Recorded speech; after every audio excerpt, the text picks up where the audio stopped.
está na comissão nem está no vídeo da comissão da OAB, que foi um dos primeiros. Foi instrumentalidade.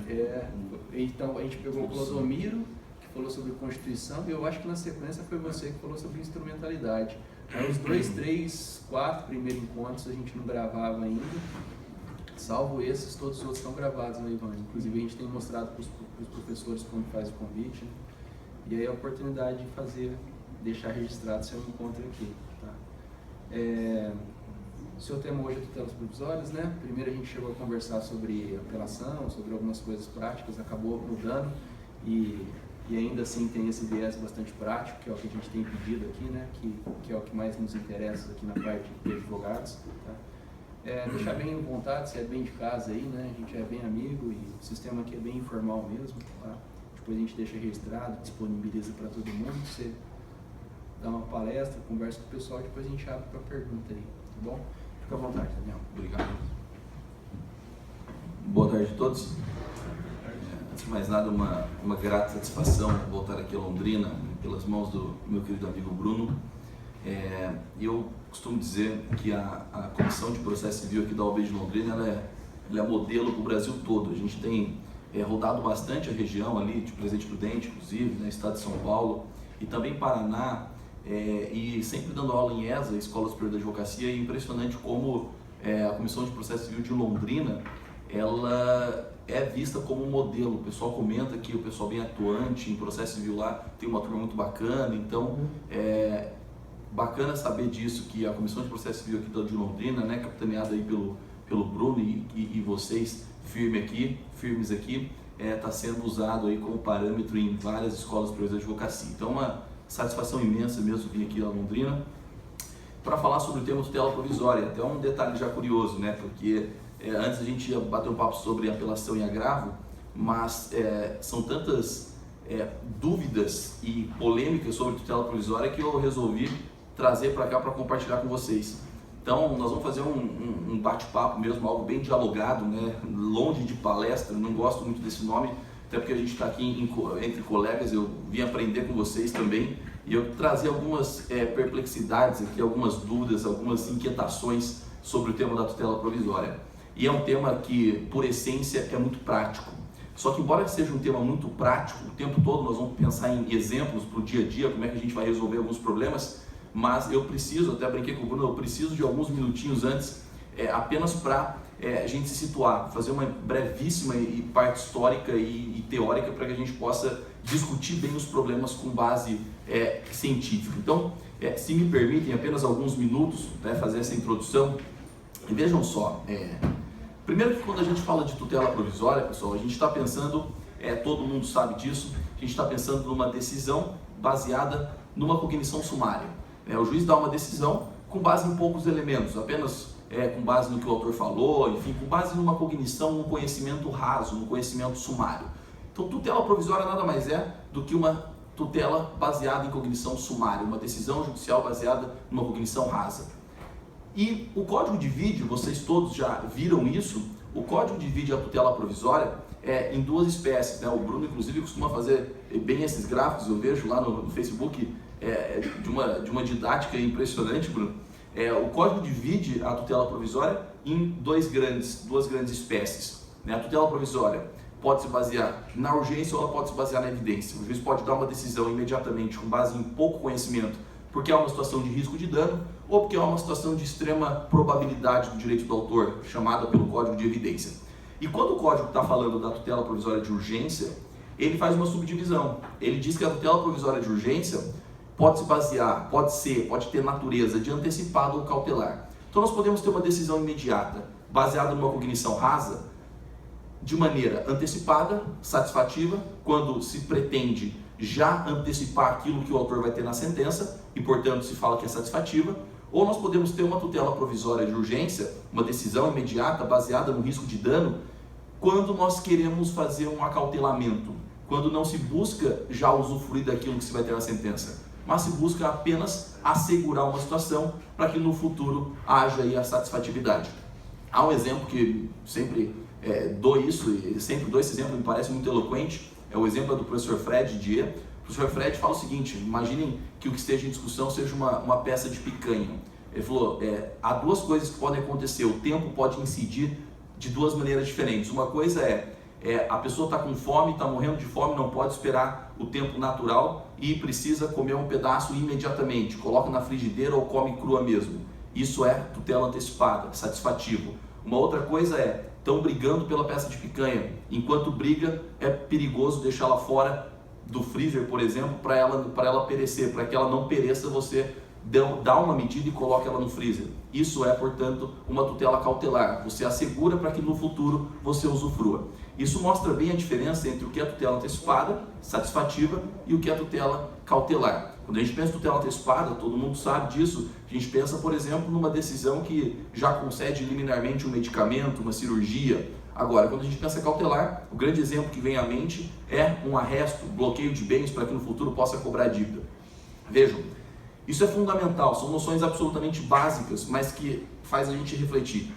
Vejam só, a grande questão para entender o que o novo CPC fez a pergunta que a gente precisa responder quando saiu o nosso Código de Processo Civil de 73, aonde nós tínhamos a possibilidade de uma hoje chamada tutela provisória de urgência antecipada, satisfativa, e aonde nós tínhamos a tutela provisória de urgência cautelar? Em outras palavras, aonde que no CPC 73, revogado na sua origem, quando ele veio, aonde que nós encontrávamos tutela antecipada e aonde que nós encontrávamos a possibilidade de tutela cautelar?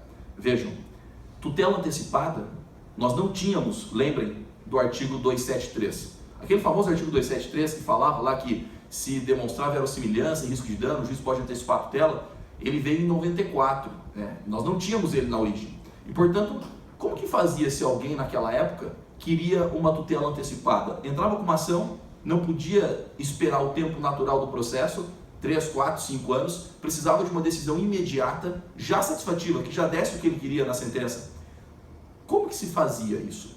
Se você olhasse para o Código de Processo Civil de 73, você não ia enxergar lá, você não ia ver a possibilidade de tutela antecipada, não tinha.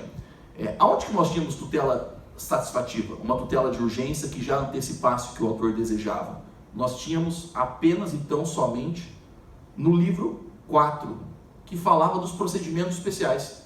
Inclusive é curioso que boa parte da especialidade desses procedimentos era justamente o fato de permitir eliminar, permitir tutela antecipada. Então, por exemplo, lá no SIM 73 nós já tínhamos nas ações possessórias a possibilidade de uma liminar, que nada mais percebo, do que uma tutela antecipada. Eu entro com uma ação para tirar o cara do imóvel que ele invadiu e eu já quero desde já que o juiz faça isso.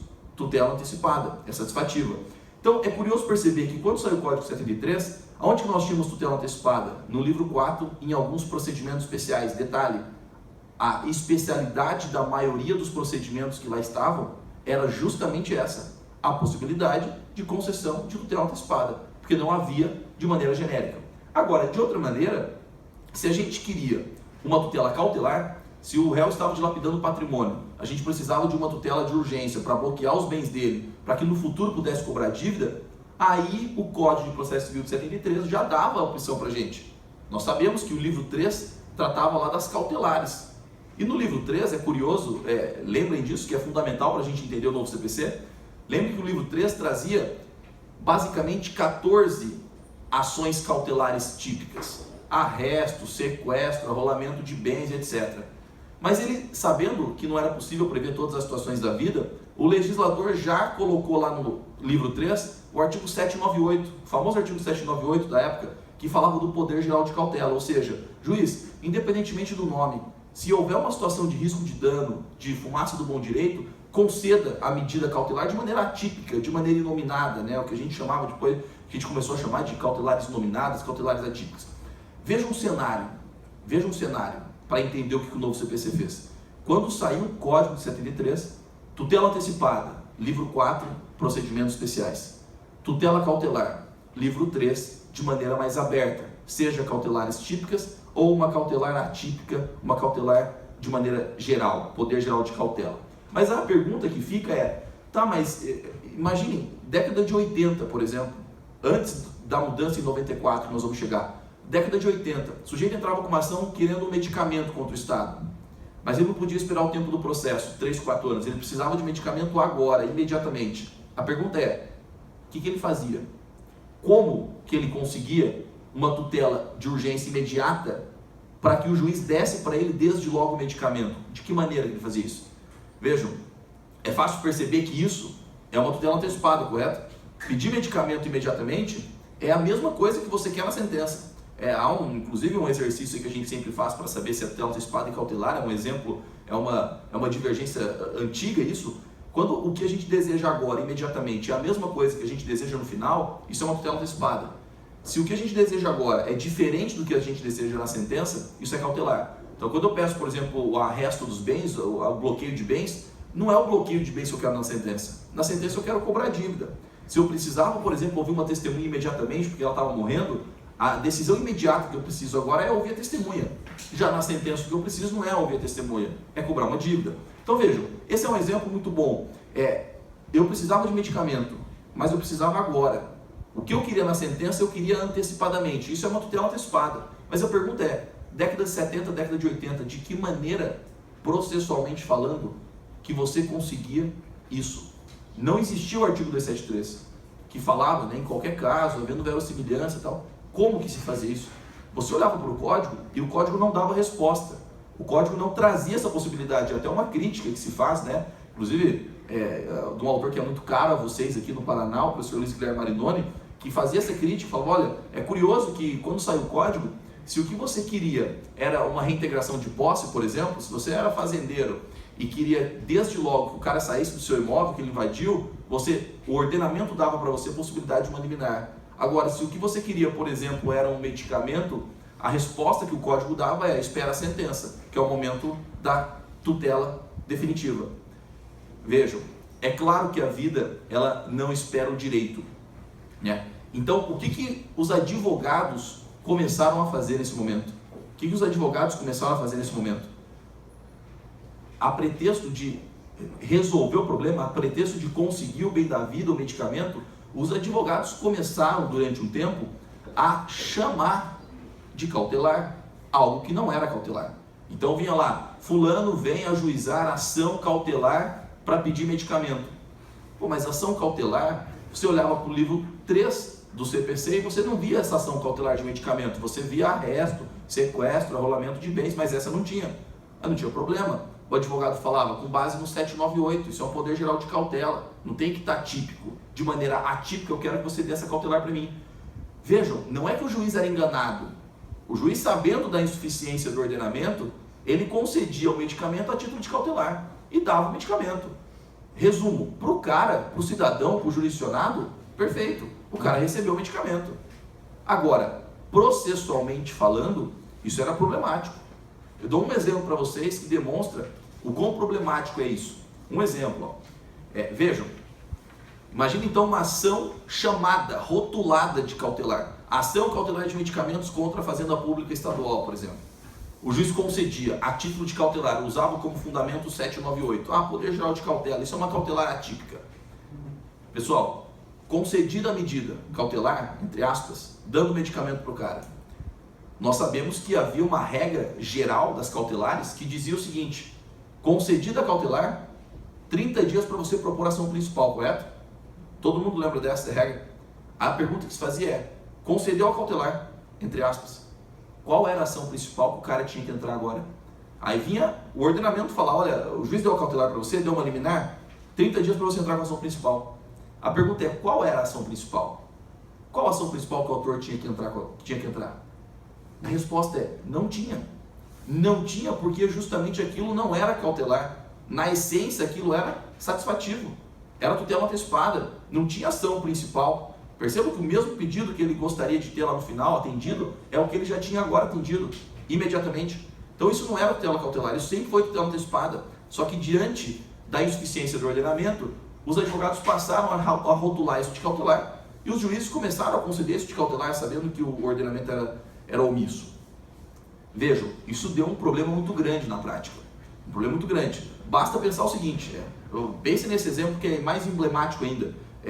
A mãe chegava desesperada no escritório, década de 80, falando assim, olha, eu sou divorciada, eu tenho a guarda da criança, o meu ex-marido foi visitar ela e sumiu com a criança. sumiu com a criança. Faz uma semana que ele não me devolve. O que eu faço? Chegava no advogado. Aí o advogado ia lá fazia o quê? Olha, uma ação de busca e apreensão da criança. Quer trazer a criança de volta, correto? Mas não dava para você falar assim, olha, espera 3, 4 anos, que é o momento em que a sentença vai sair. Mais ou menos isso. Então daqui 3, 4 anos você vai ter uma decisão, provavelmente favorável, e aí consegue trazer a criança. Não tinha sentido. A mãe queria agora, imediatamente. Ela precisava do quê? Juridicamente falando, ela precisava de uma tutela antecipada, correto? Desde já, aquilo que ela queria ter na sentença. Mesmo problema. Tutela antecipada, isso não tinha previsão de tutela antecipada. Não havia, repito, 273. Isso não estava nos procedimentos especiais, essa hipótese especificamente. Então o que o advogado fazia? Rotulava essa ação de cautelar. Vem ajuizar ação cautelar de busca e apreensão de menor. Para quê? Com base no 798, no Poder Geral de Cautela, para que conceda cautelar, recebe a criança de volta, ótimo, a mãe está satisfeita, concorda? A criança voltou. Aí eu pergunto, mãe, 30 dias para você entrar com a ação principal. Qual a ação principal que a mãe iria entrar nesse caso? Ela conseguiu a criança a título de cautelar. O juiz deu a busca e apreensão, a criança está do lado dela. 30 dias para entrar com a ação principal. Qual a ação principal que ela ia entrar? Mesmo problema, não tinha. Não tinha ação principal porque isso era satisfativo, não é cautelar. Aí vinha a regra falando, se você não entrar com a ação em 30 dias, cessa a eficácia da liminar. Vai perder o efeito. Ah, é isso? Vai perder o efeito? Quer dizer que se não entrar com a ação em 30 dias principal, detalhe, não existe ação principal para entrar, quer dizer que em 30 dias perde o efeito, a decisão. E perder o efeito significa o quê? Volta para o pai. É isso? Pô, mas não tem sentido isso. Imagine, processualmente isso dava um problema gigantesco. Aí recursos do pai para falar, olha, deu uma cautelar, a mãe não entrou em 30 dias com a ação principal. Tribunal, você tem que revogar a liminar. Está errado isso. A lei fala que se em 30 dias não entrar com a ação principal, cessa a eficácia da cautelar. E aí, o que a jurisprudência, o que os tribunais tiveram que dizer para justificar isso? A doutrina começou a pensar sobre isso. Os tribunais precisaram falar o seguinte, o que hoje é visto como uma das maiores aberrações jurídicas que já se disse.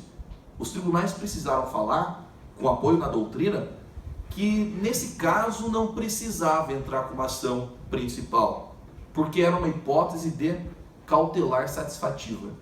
Vejam, aí vem esse nome emblemático, essa expressão emblemática, cautelar satisfativa, que na verdade é um contrassenso, né? É como subir para baixo, é justamente uma contradição em termos.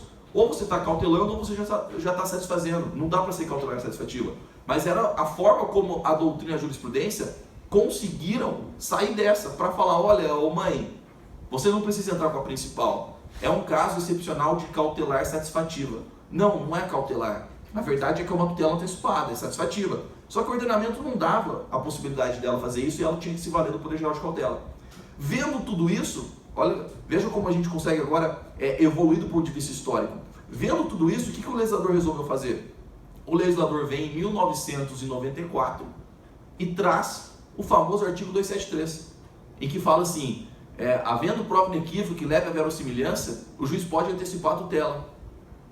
No fundo, a mensagem que o legislador estava dando é o seguinte, mãe, ou você que precisa de medicamento, vocês não precisam mais, para conseguir algo imediatamente, chamar de cautelar. Agora vocês têm o 273, basta vocês entrarem com uma ação de medicamentos e pedir tutela antecipada, ou você entrar com uma ação de busca e apreensão e pedir tutela antecipada com base no 273. Não precisa mais usar o nome cautelar para conseguir uma liminar. Você pode conseguir uma liminar, tutela antecipada, 273. Detalhe, né? Só um parênteses, até hoje, no entanto, a gente vê advogados falando ação cautelar de busca e apreensão de menor. Isso perdeu sentido em 94, não tem mais por que fazer isso. A questão em 94 o legislador tenta resolver esse problema e parece fazer muito bem. Traz a generalização da tutela antecipada. Aquilo que já era possível na tutela cautelar de maneira genérica, por conta da cautelar atípica do Poder Geral de Cautela, em 94 o legislador passa a fazer isso com a tutela antecipada, percebam? Então também a tutela antecipada pode ser feita agora de maneira geral, sem hipóteses específicas. Isso, pessoal, vejam, faz a gente entender um pouquinho, inclusive a divisão topográfica do código. Percebam que na medida em que em 94 vem a possibilidade de tutela antecipada para todo e qualquer procedimento, para toda e qualquer ação, percebam que boa parte daquilo que o código chamava de procedimentos especiais perdeu sentido. Boa parte da especialidade das ações que eram chamadas de especiais no livro 4 perdeu sentido. Vejam qual é a diferença hoje, por exemplo, entre uma ação de cobrança e uma ação de possessória. Em 94, isso perdeu muito sentido. A diferença é que a possessória, desde então, já podia ter uma liminar, uma tutela antecipada. A ação de cobrança não. A ação de cobrança não tinha o 273, você só conseguia ter a tutela do seu direito na sentença. De maneira antecipada, não. No momento em que veio 94 e veio o 273, repito, boa parte da especialidade de alguns procedimentos acabaram se esvaziando. E, portanto, tudo passou a ser parecido com o procedimento ordinário, na medida em que o procedimento ordinário passou a ser possível a concessão de tutela antecipada nele. A questão é, embora a ideia fosse boa, em 94, fazer isso, o que o legislador não esperava é que ele ia criar um problema com isso. Qual foi o problema que o legislador criou em 94, quando ele traz o 273? E vejam que o 273 vem num contexto de resolver problema. Olha, não chama mais de cautelar porque não é cautelar. Usa o 273, senão você vai gerar confusão. A pretexto de resolver esse problema, e trazendo o 273, o legislador não esperava causar um outro problema. Qual outro problema que o legislador causou nos idos de 95, 96 em diante, após a vinda do 273? O problema basicamente é um formalismo absolutamente exagerado. Os juízes começaram a indeferir uma medida quando entendia que era outra. Então vinha o sujeito e entrava com uma ação cautelar tal. O juiz vinha e falava, a ação cautelar está errado, agora nós temos o 273. Você não conhece o 273, advogado? Agora você deveria ter pedido tutela antecipada, não tutela cautelar. Portanto, indefiro o seu pedido, extingo o processo. Vejam, o que o advogado fazia? Recorria. Vejam a discussão que era levada para o tribunal. A discussão que era levada para o tribunal é o seguinte, tribunal, na verdade, a natureza daquela medida que o juiz deu não é tutela antecipada, é cautelar mesmo. Aí vinha outro e falava, não, isso é cautelar, não é tutela antecipada. Ou seja, anos e anos, um recurso no tribunal para discutir uma questão estritamente processual. Se a natureza daquela medida de urgência era antecipada ou cautelar, se era satisfativa ou se não era satisfativa. Então nós começamos a ter um problema de excesso de formalismo. Então, entrava com uma tutela antecipada, o juiz entendia que era cautelar, indeferia. Entrava com uma cautelar, o juiz entendia que era tutela antecipada, indeferia. Recurso, anos no tribunal discutindo uma questão puramente processual, a natureza do provimento de urgência, se tinha natureza satisfativa, antecipada, ou se tinha natureza cautelar, enquanto o direito material ia deixar de lado. Então, um caso emblemático que nós tínhamos, o sujeito entrava com uma ação cautelar de sustação de protesto, para que o nome dele não fosse para o SPC para o Serasa, por exemplo. Aí o juiz vinha e falava, não, eu entendo, conforme parcela da doutrina, que isso é tutela antecipada. Você deve entrar com uma ação declaratória de inexistência de débito e pedir como tutela antecipada que o nome não vá para o SPC para o Serasa. Isso é uma tutela antecipada, isso é satisfativo. Aí o autor não entendia dessa maneira, até porque tem boa parte da doutrina que fala que isso é cautelar mesmo. Aí o juiz indeferia, extinguia o processo. Aí o autor apelava da sentença que extinguiu o processo para falar, tribunal, não, olha a doutrina A, B e C. Tribunal, isso é mesmo cautelar. Eu fiz certo ao entrar com essa ação, e aí o processo ficava parado, e o tribunal tinha que falar o seguinte, afinal, a sustação de protesto é cautelar ou é tutela antecipada? É isso. Aí o nome do cara no SPC do Serasa, pô, já tinha ido, já tinha acabado, fazia 2, 3 anos que estava lá. Então, vejam que houve um momento de puro formalismo. E isso prejudicou muito o dia a dia também. Aí o que o legislador teve que fazer novamente? Vejam, essa evolução histórica, ela é fundamental para a gente entender o que o novo CPC teve que fazer. Em 2002, vem o legislador e faz o seguinte, olha, está acontecendo isso? Então, vamos fazer assim, juiz, não interessa o que o autor pediu, não interessa o nome que ele deu para isso. Ele quer uma medida de urgência, ele quer que o nome dele não vá para o SPC para o Serasa, não interessa se ele chama de cautelar ou de tutela antecipada. Aplique a fungibilidade. Aí não é por acaso que em 2002 vem um parágrafo lá no artigo 273 que traz a ideia de fungibilidade. Vamos pensar, ótimo, né? Problema resolvido. Então quer dizer que agora, a partir de 2002, se o autor entra com uma ação pedindo tutela antecipada e o juiz entende que é cautelar, o juiz concede a medida e aplica a fungibilidade. O que importa é a essência, não é o nome. É verdade que em 2002, quando veio esse dispositivo, que é lá o parágrafo 7º, 6º ou 7º do artigo 273, é verdade só, sem querer alongar nisso, mas um outro problema surge.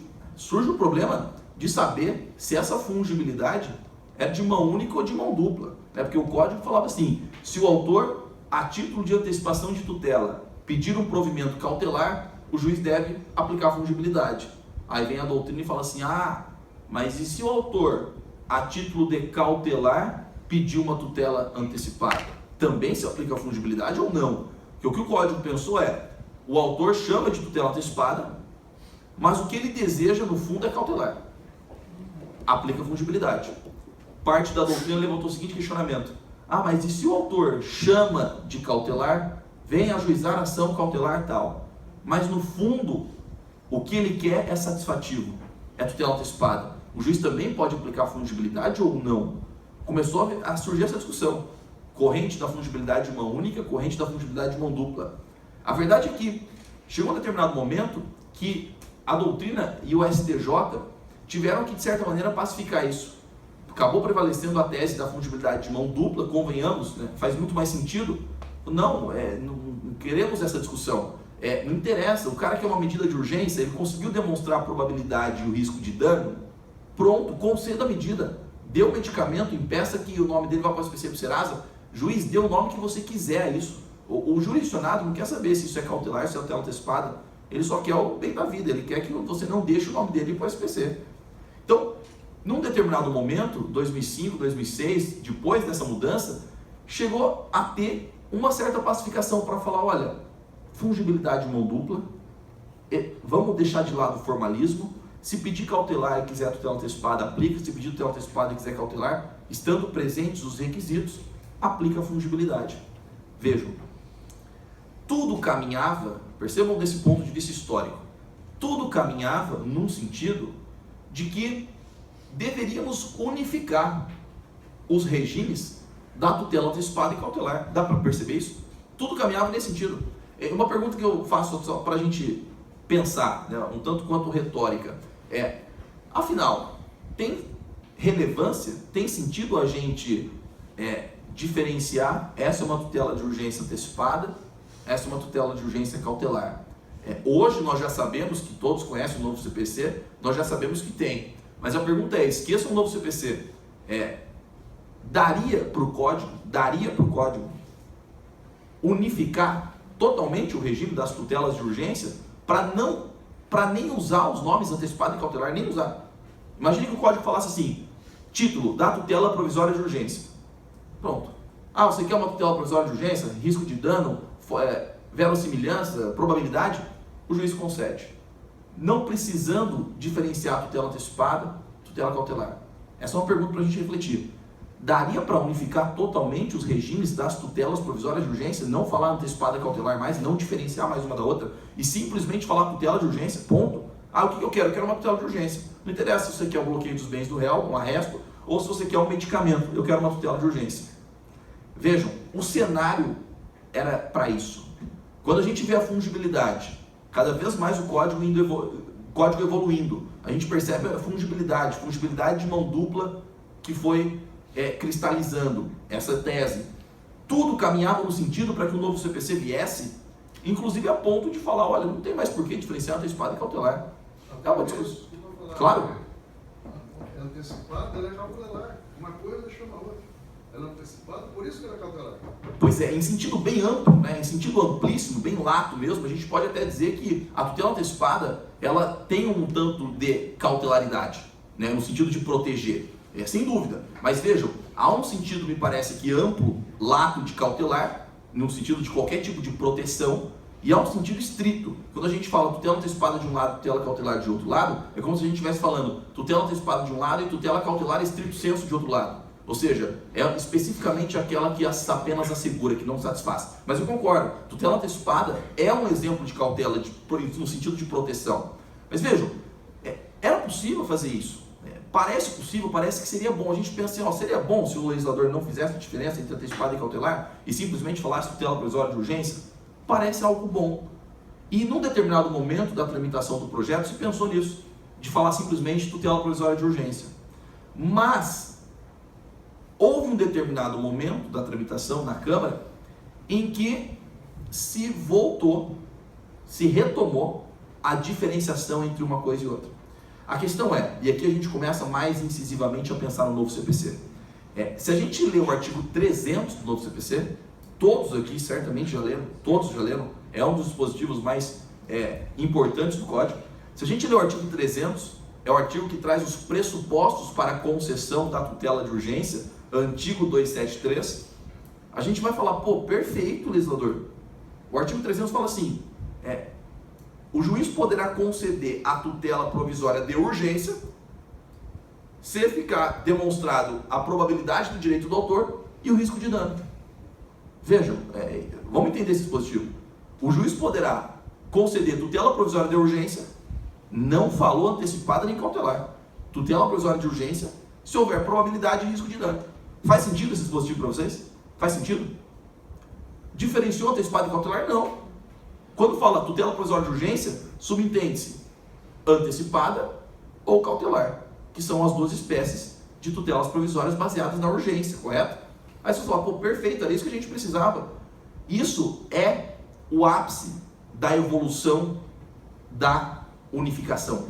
Veio primeiro só tinha cautelar, não tinha antecipada. Depois trouxe as duas. Depois falou em fungibilidade de mão dupla, até que chega no momento de unificação. Pronto, tudo é o tutela de urgência. Só que se a gente ler só o 300, vejam, parece bom. Acontece que num outro momento o código faz a diferença.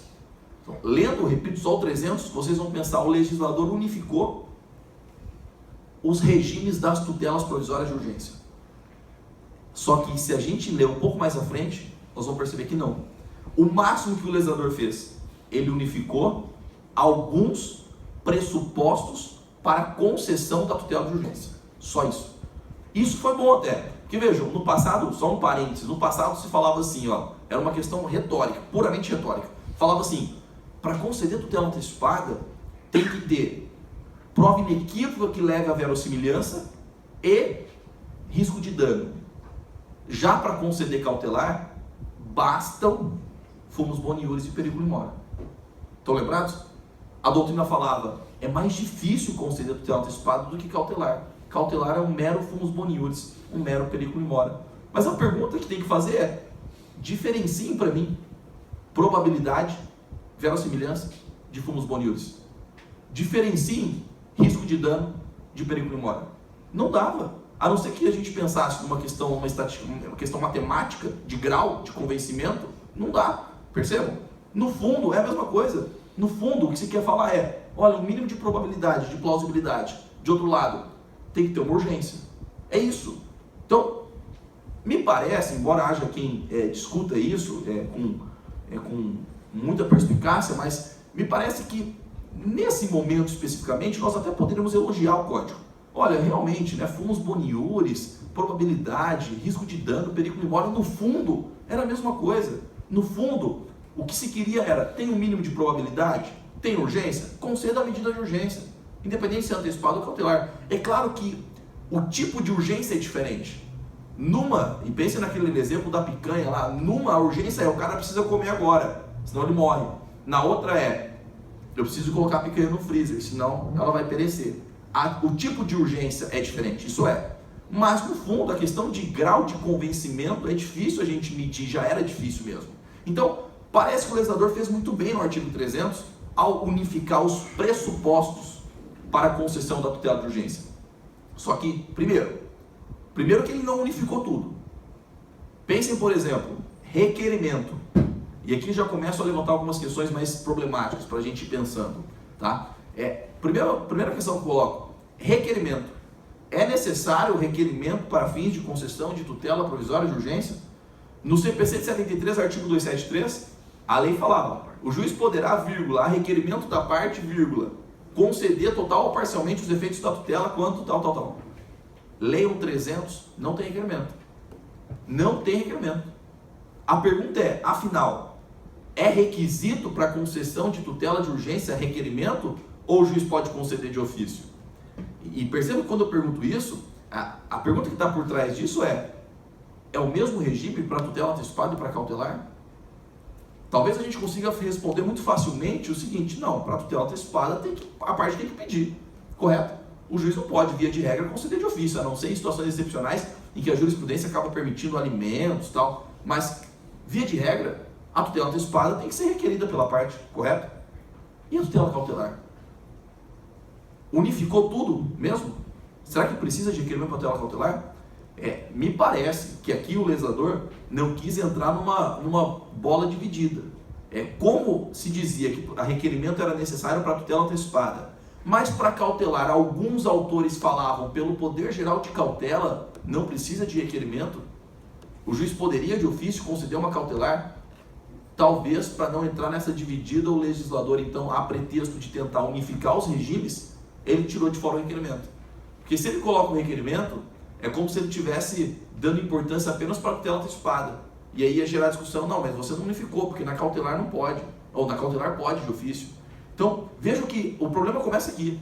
Ele unificou, o legislador, dois pressupostos: fumus boniuris e periculum mora, ponto. E o requerimento? O requerimento é uma discussão. Parece que por envolver responsabilidade, como aquele que é beneficiado pela tutela antecipada, se houver reversão, responde objetivamente, ainda é necessário que haja requerimento.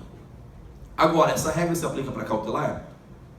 Há uma doutrina considerável que falava no passado assim: pelo poder geral de cautela do juiz, ele pode conceder de ofício cautelar.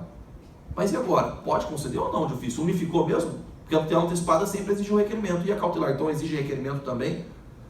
Penso que sim, mas há quem entenda que cautelar não precisa. Agora, além disso, requisito da reversibilidade do provimento. Vejam, nós sempre lemos lá no Código, no artigo 273 e seus arredores ali, a necessidade de que o provimento fosse reversível, certo? O juiz não pode conceder tutela antecipada se houver risco de irreversibilidade. Isso se aplica à tutela cautelar também ou só à tutela antecipada? Então, há requisitos que a gente precisa pensar se foram unificados ou não. A probabilidade e o risco de dano, sim, mas e outros? Esse é o primeiro ponto, só que esse não é nem o pior dos pontos.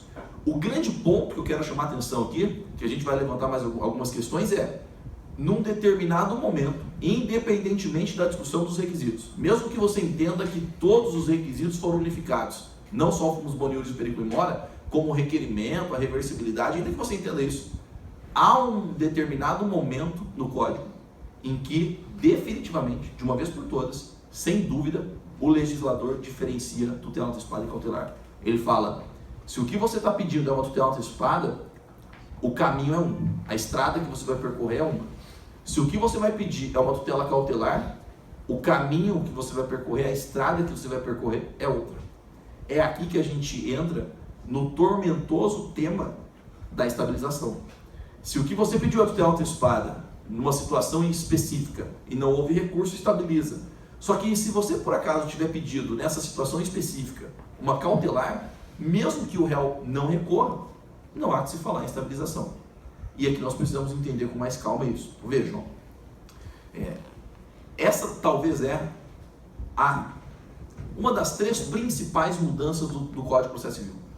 Ao menos do ponto de vista prático, de impacto, como o tema tutela provisória é muito do dia a dia nosso, essa é considerada uma das três principais mudanças, que é o seguinte: de que maneira que nós poderíamos requerer tutela antecipada no Código Revogado? De que maneira? A única maneira que nós tínhamos para requerer tutela antecipada no Código passado era o que a doutrina, o que a lei chamou de incidentalmente. Tem um processo, eu peço tutela antecipada. Ainda que eu peça junto com a ação, percebam? Se eu fizer uma petição inicial inteira de 25 laudas e pedir tutela antecipada, isso é tutela antecipada requerida incidentalmente, porque já tem o pedido principal feito conjuntamente. Ou então o processo está correndo, surge uma situação de urgência, eu atravesso uma petição, falo, juiz, dá uma tutela antecipada porque agora o cara vai morrer, eu preciso da cirurgia. Pô, tudo bem? Agora a pergunta é, e tutela cautelar? De que maneira que nós poderíamos requerer tutela cautelar no Código Revogado? A cautelar, diferentemente da tutela antecipada, sempre pôde ser requerida de duas maneiras. De maneira incidental era possível. Está rolando um processo, uma cobrança de uma dívida.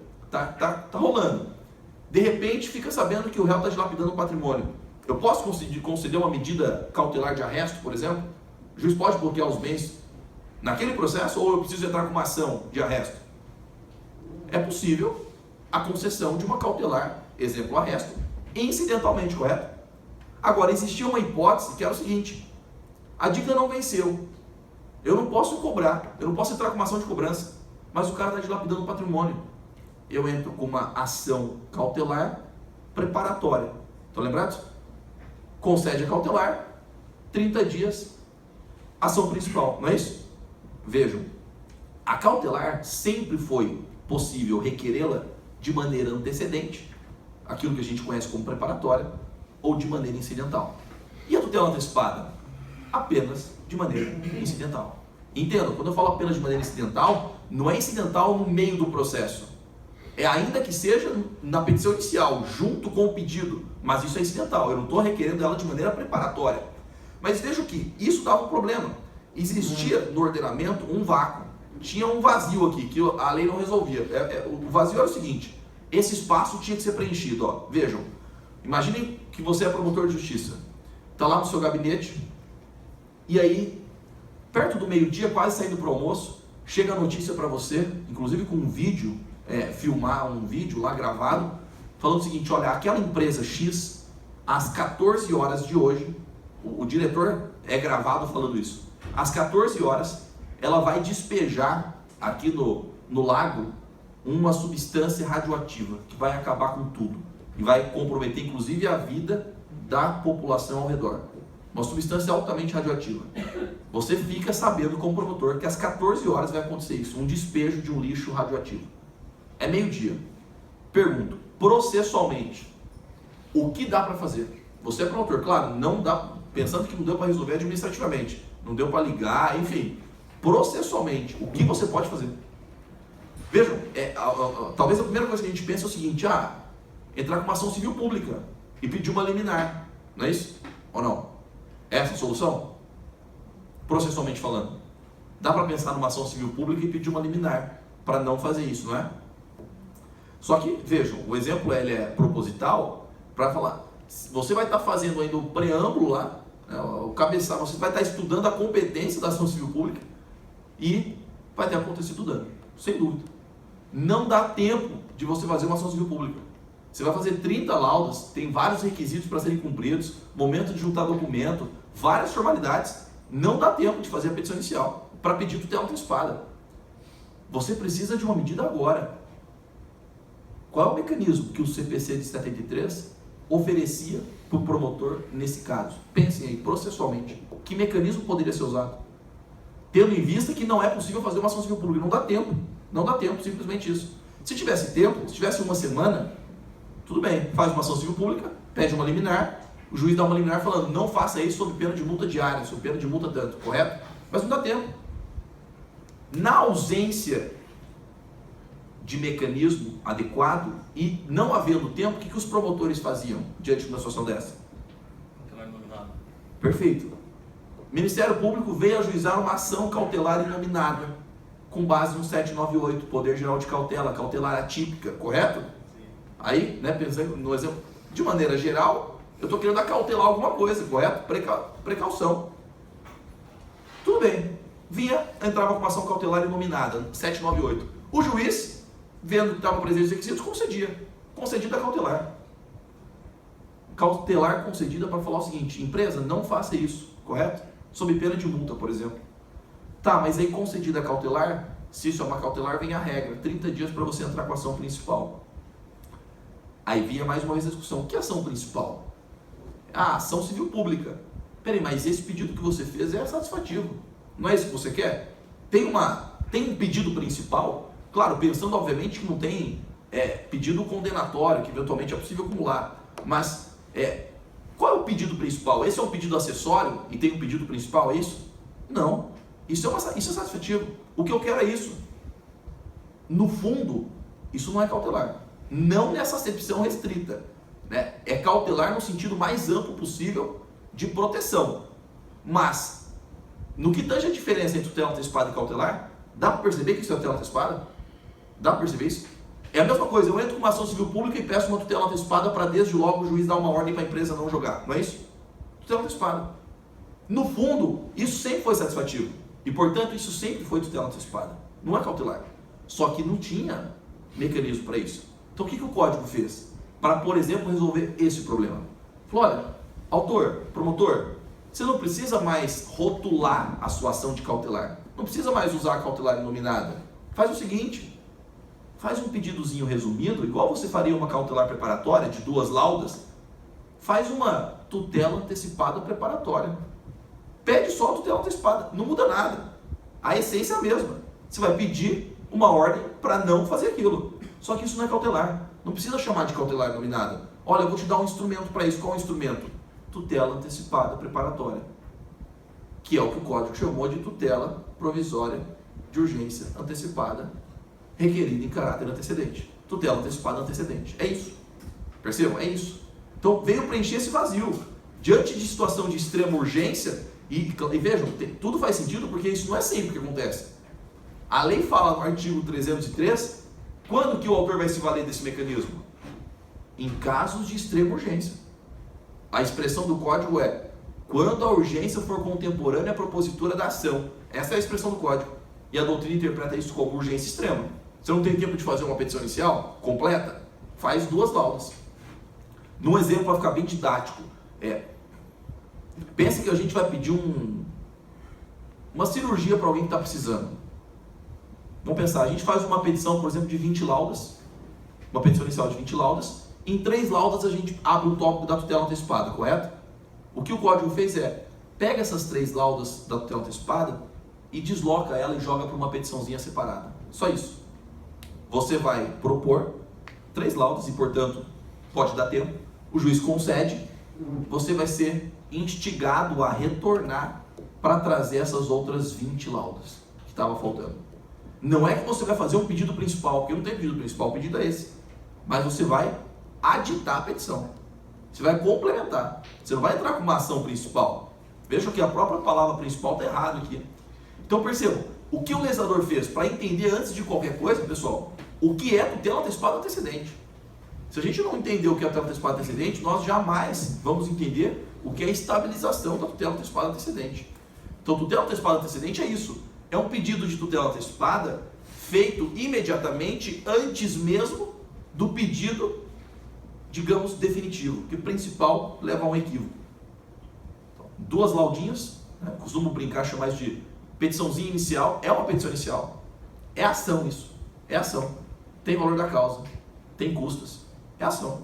Só que é uma açãozinha de 1 a 2 laudas, em que você só vai falar do fumus bonius e do perigo mora, ponto, mais nada. O juiz concedeu, você vai ter um prazo para voltar e aditar a petição inicial. Entenda, trazer o restante. Não é, insisto, propor uma outra ação. Isso é a ideia de tutela antecipada antecedente. Isso. Só que o que o legislador fez? Ele não parou aí. E esse é o ponto. Ele poderia só parar aí, prever essa situação. Só que ele deu um passo adiante. Além dessa novidade chamada tutela antecipada antecedente, ele resolveu dar um passo mais largo e, a partir dessa novidade, trazer uma segunda novidade, que é a estabilização da tutela antecipada antecedente. É por isso que há confusão. Nós temos aqui 2 novidades. Uma sozinha, uma poderia existir sozinha, mas o legislador fez diferente. Ele trouxe essa e, em complemento a essa, trouxe uma outra nova. E aí confunde. Então, vejam, o que é essa estabilização? E faço questão de chamar a atenção de maneira bem intensa aqui. Pessoal, apenas e unicamente na hipótese do autor se valer desse pedidozinho resumido, só.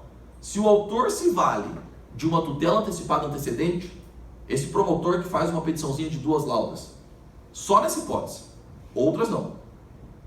e o juiz conceder, deu a liminar, o réu não recorre, a lei fala, vamos acabar com o processo agora. Autor, provavelmente você não tem interesse em continuar, você já conseguiu o que você queria. Réu, você não recorreu? Vamos presumir que você não tem interesse em continuar com o processo. Judiciário, também não tem interesse em ter mais um processo. Vamos resolver e vamos matar o processo. Matou agora, deu a liminar, deu a ordem, o réu não recorreu, processo extinto. Só que o processo é extinto e a tutela antecipada estabilizada, ou seja, os seus efeitos são mantidos. Pense, por exemplo, numa situação de cirurgia. O cara precisa fazer uma cirurgia para hoje às 18 horas. Não teve nada, não teve como resolver administrativamente. Ele precisa de uma ordem judicial. O cara está para morrer. Faz um pedido de uma lauda, fumos banheiros, perigo mora, junto ao laudo médico, fala, o cara está morrendo, juiz concede. O juiz concedeu, mandou fazer, fez a cirurgia, passou o prazo de 15 dias para agravo de instrumento e o réu não agravou da liminar que concedeu a cirurgia. O autor está satisfeito? O autor está satisfeito? Resolveu o problema dele, fez a cirurgia. Se era aquilo que ele queria, resolveu. O réu não recorreu, já fez a cirurgia, provavelmente vai chegar lá na frente e vai falar que ele tinha que fazer mesmo, não vai nem voltar em caráter pecuniário, em perdas e danos. Não quero mais continuar também, gasto para continuar, etc. O autor está satisfeito? Réu não tem interesse em levar o processo adiante? Judiciário também tem interesse em um processo a menos? Ou seja, vamos matar aqui e vamos acabar com isso. Tutela estabilizada, processo extinto. Essa é a ideia de maneira descritiva. Estou apenas dizendo que o código fala. Há, e não é força de expressão, há dezenas e dezenas de polêmicas sobre esse tema. Dezenas. Para vocês terem uma ideia, dá para a gente pontuar mais de 20 polêmicas sobre estabilização. Mais de 20 questões polêmicas. Eu estou apenas de maneira descritiva falando o que o código diz. Para já a gente pensar, e aí sim, de uma maneira bem mais pragmática e para ir finalizando, né, a gente pensar em questões do dia a dia, como é que a gente vai resolver. Então, o código fala isso. O autor se valeu de uma tutela antecipada antecedente, o juiz concedeu, o réu não recorreu, extingue o processo, tutela se estabiliza. É isso que o código fala. Algumas questões, no entanto, elas surgem daí. A primeira delas, que eu gostaria de chamar a atenção de vocês, é o seguinte. Vejam, há uma contradição aqui. Há uma situação em que a gente não consegue resolver muito bem. Se vocês lerem o 303 e o 304, nós precisamos ler os dois conjuntamente. É preciso que a gente compatibilize os dois artigos, 303, que fala da tutela antecipada antecedente, e o 304, que fala da estabilização. Se a gente ler os dois conjuntamente, a gente vai de cara perceber que alguma coisa não fecha. Por que alguma coisa não fecha? Porque o código fala assim no 303, ó. Se o autor se valer da tutela antecipada antecedente, o juiz conceder. Para o autor, o que o autor tem que fazer? O autor tem que vir em 15 dias, diz o código, e aditar. Aditar, lembrem, é pegar o restante da petição inicial e trazer com mais calma. O autor tem que fazer isso em 15 dias. E se ele não fizer isso em 15 dias? Diz o código, extingue o processo, sem resolução do mérito, correto? E a tutela antecipada, naturalmente, revoga. Se o autor não aditar em 15 dias, processo extinto, sem resolução do mérito, o código fala isso. O código fala isso. Tutela revogada. Só que no 304 ele fala assim, concedida a tutela antecipada antecedente, se o réu não recorrer, o processo extingue e a tutela se estabiliza. A primeira pergunta que vem é, o que acontece no caso de dupla omissão? O autor se valeu de uma tutela antecipada antecedente, conseguiu a tutela antecipada, o juiz deu, ele não voltou a aditar em 15 dias e o réu não agravou em 15 dias. Pergunto, qual é a solução disso? O que o juiz deve fazer? Que deve extinguir, não tem dúvida, correto? Então, extinguir, claro, por dois motivos. Tá, mas a pergunta é que está por trás disso, na verdade, é mais intensa, é mais problemática. Que vai extinguir, vai. Mas a dúvida é, extingue de que maneira? Sem resolução do mérito ou extingue o processo e estabiliza a tutela antecipada? Caso de dupla omissão, o que fazer? Já digo para vocês que o código não resolve isso. Pelo contrário, a leitura do 303 e 304 leva a esse problema. Esse é o primeiro problema da estabilização. O que fazer em caso de dupla omissão? Você é juiz. Você concedeu a tutela antecipada antecedente. O autor não voltou a ditar e o réu não recorreu. Qual é a solução que o juiz tem que fazer? Tem que dar. Extingue o processo de que maneira? Estabilizou a tutela ou não estabilizou a tutela? No fundo, qual a vontade que tem que predominar? Vejam, para vocês, faz mais sentido que primeiro o autor saiba se o réu vai recorrer ou que primeiro o réu saiba se o autor vai aditar? Qual faz mais sentido? Primeiro o autor tem que saber se o réu vai recorrer ou primeiro o réu tem que saber se o autor vai aditar? Primeira opção, não é? O autor tem que saber se o réu vai recorrer, não é isso? Porque se o réu não recorrer, o autor fala, ótimo, é o que eu quero. Acaba o processo e a tutela se estabiliza. Se o réu recorre, como não haverá estabilização, o autor precisa vir aditar, não é isso? Para continuar. Correto? É isso. A partir disso, a partir dessa lógica que vocês mesmos perceberam, a doutrina começou a divergir. Várias opções. Há quem diga, por exemplo, que nesse caso o juiz deve conceder um prazo sucessivo. 15 dias para o réu agravar e depois automaticamente 15 dias para o autor aditar. Faz sentido. Há quem diga que a solução nem precisa ser essa. Que o código resolve. Que o código fala que o juiz deve intimar o autor para aditar em 15 dias ou em prazo maior que ele colocar. Então tem juiz fazendo assim. Réu, né, intimado para em 15 dias agravar e autor intimado para em 30 dias aditar a petição. Claro, né, o advogado do autor só tem que ter essa perspicácia de não aditar no primeiro dia.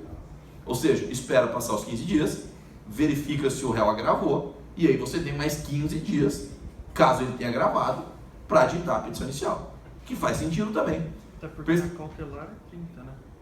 Isso, eu vou chegar já, exato. Na cautelar tem um outro prazo, exatamente, 30. E o prazo da contestação muda, enfim, tem várias peculiaridades. Eu vou justamente terminar com essa questão da cautelar.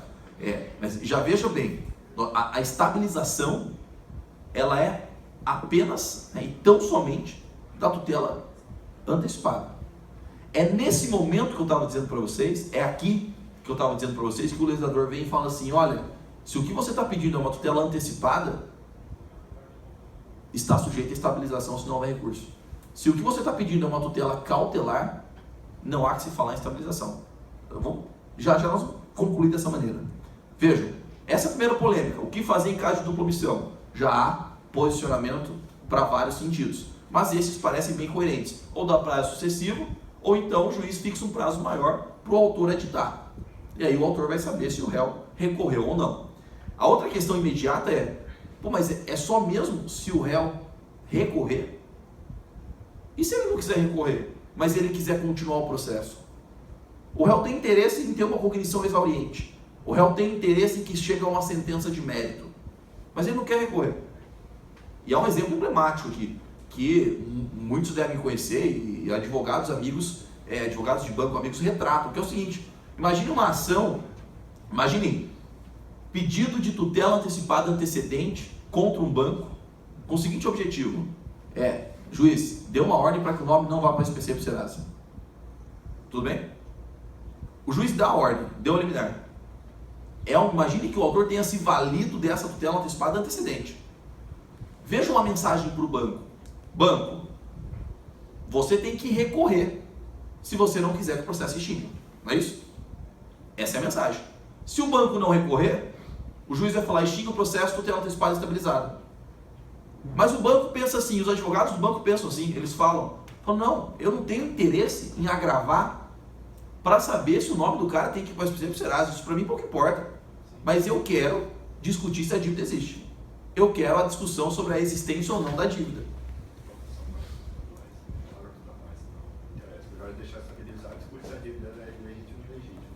Então, veja, qual a atitude do banco nesse caso? Pensando que o advogado do banco, ele deseja ver a discussão sobre a existência da dívida, mas ele não se interessa sobre a discussão se o nome do cara vai para o SPC para o Serasa, para ele pouco importa.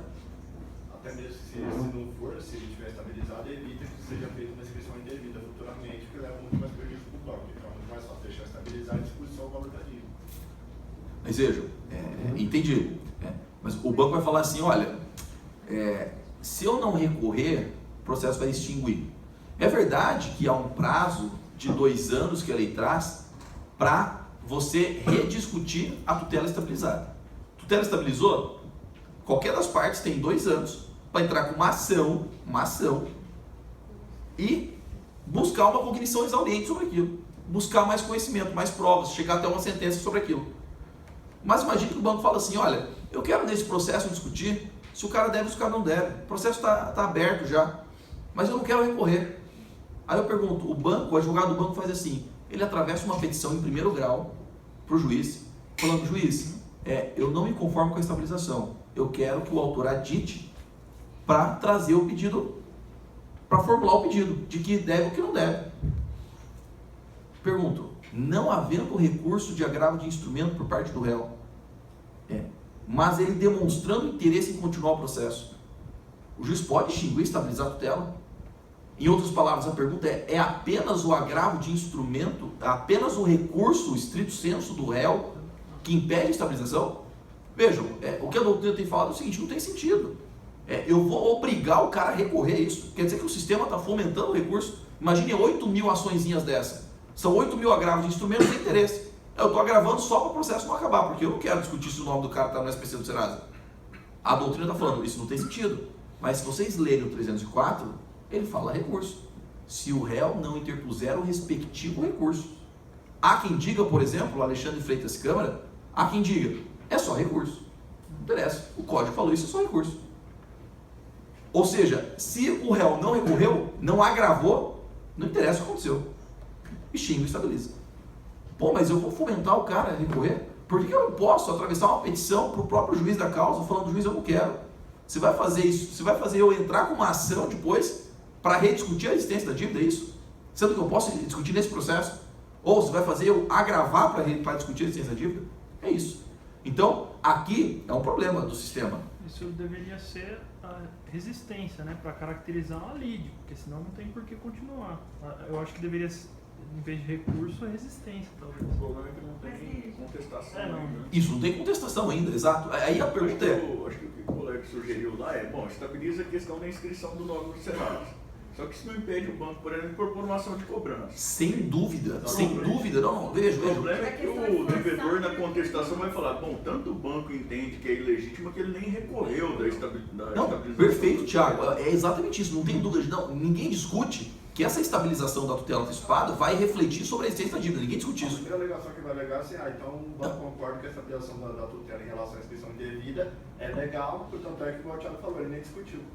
Então, mas Você tem uma questão de fundo que é diferente desse efeito de não inscrever no Serasa. E isso pode ser até interesse do autor. Isso. Eu não quero a estabilização, Mas porque eu quero a coisa julgada. Isso, eu vou chegar aí, exatamente. Então vejam, ninguém duvida que a estabilização da tutela vai impedir o banco de entrar com uma ação para discutir a existência da dívida. Claro que não faz coisa julgada, nós vamos ver já, mas é possível o banco entrar. Mas a questão para ele fazer isso, vejam, ele vai ter que realmente deixar de recorrer, extinguir o processo, estabilizar a tutela antecipada apenas e depois entrar com uma ação para falar que é devido, é isso? Por que ele não pode naquele processo? Você falou, Thiago, de contestação. E se o banco antecipa a contestação? Ele não recorreu, ele não agravou, mas ele antecipa a contestação. Por exemplo, e olha que nem houve o pedido total ainda, mas ele antecipa a contestação e fala, o cara deve. O cara... audiência de conciliação e mediação também? Pois é, Só né? depois Isso. Tem audiência de conciliação e mediação ainda para atrapalhar. Prazos, E a né? Não própria batem. contestação se trata de um recurso judicial que você está usando. Você está usando um recurso judicial. Ótimo. Como que o senhor chama? Ney. Ney? Sim. Ótimo, Ney. Olha só.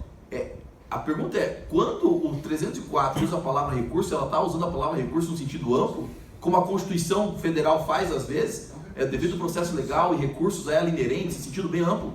É uma interpretação possível, né? O recurso de que trata o 304 é tudo, não é recurso estrito sensu. Recurso judicial. Ridículo. Pois é. Então vejam, a questão é, o banco não poderia antecipar a contestação para falar, juiz, o cara deve.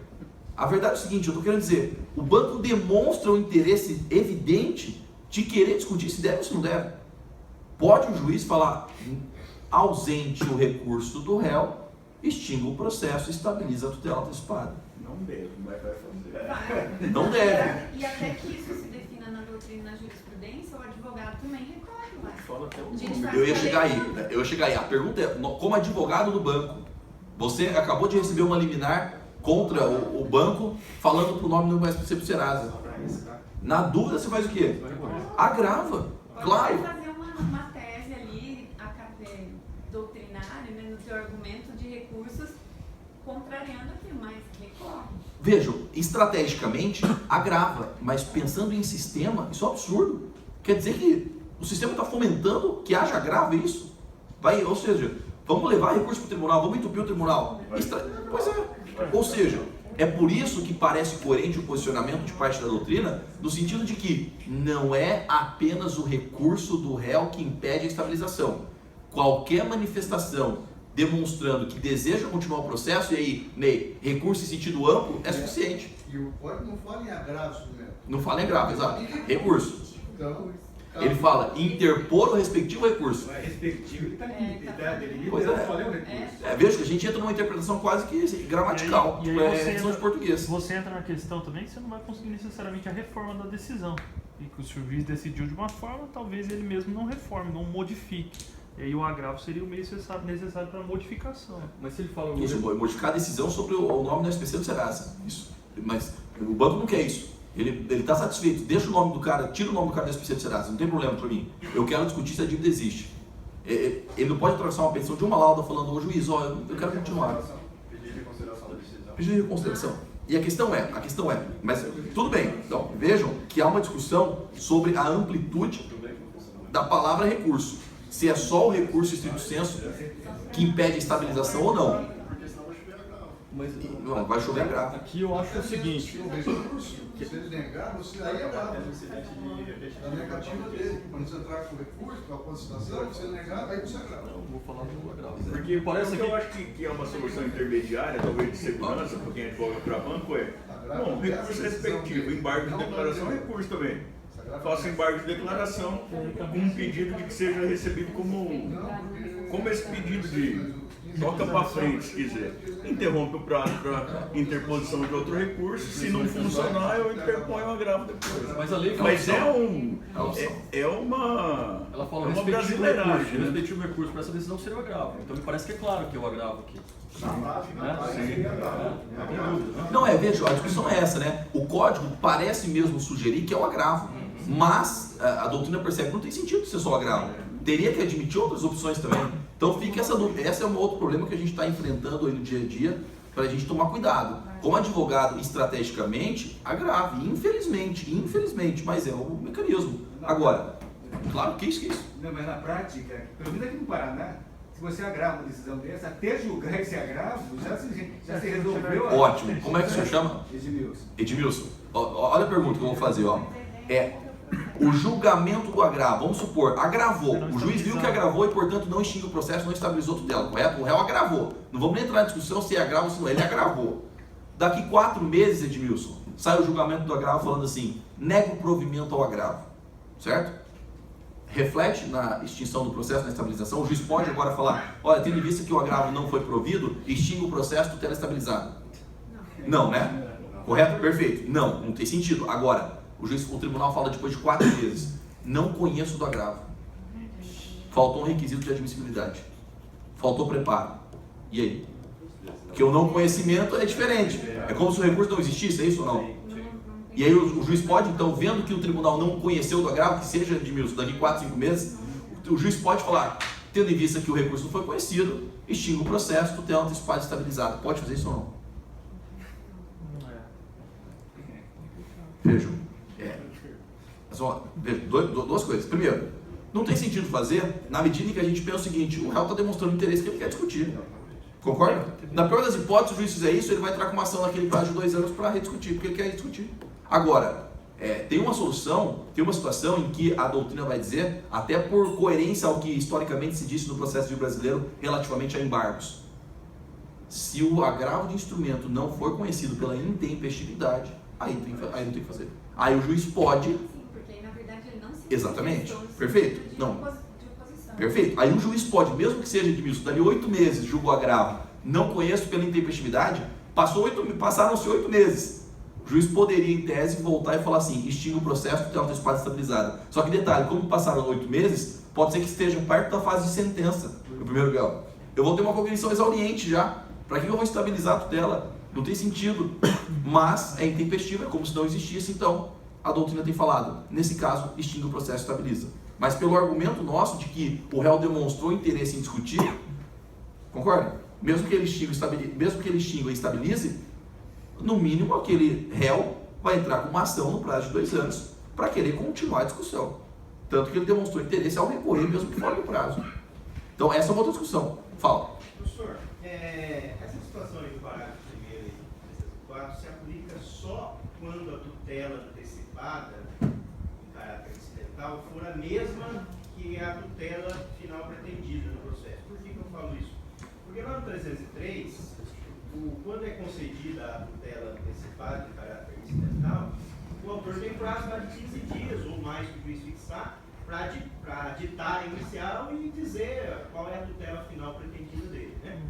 Esse prazo vem antes que o prazo do réu de apresentar o recurso de defesa. Não é? Então, pelo código, o prazo é meio concomitante. É claro que pode haver divergência de termo inicial, depender da intimação e tal, mas pelo código é concomitante. Concedida a tutela antecipada antecedente, não incidental, concedida a tutela antecipada antecedente, o autor tem que vir em 15 dias para editar e o réu tem que vir em 15 dias para gravar. Ah, mas o prazo do autor começa da concessão. E o réu tem que ser cessado. É do momento que eles são intimados, na verdade. É concedida a tutela antecipada que se refere ao caso desse artigo, inciso 1. Isso é que pressupõe, né? Foi intimado da concessão. É que o réu tem advogado constituído, né? O réu tem que ser citado ainda. Isso, exato, não, exato, tem razão. Se o autor não aditar, extingue o processo. Isso. Não, tem razão, veja. Claro, pensando que pode haver uma divergência, uma diferença de termo inicial. Mas veja, não é da concessão, rigorosamente. A concessão pressupõe aí da intimação. O autor foi intimado. Normalmente, durante a prática, Não, veja, concordo. Você está dizendo o seguinte, a hipótese do ter passado o prazo do autor, ele não ter aditado e ainda está no prazo do réu agravar, não é isso? É isso, né? A admissão é a primeira, né? Ótimo, ótimo. Pode acontecer isso, sem dúvida que pode. Estratégia como advogado do réu, agrave. Porque se você não agravar, vai ser um cenário de dupla omissão, concorda?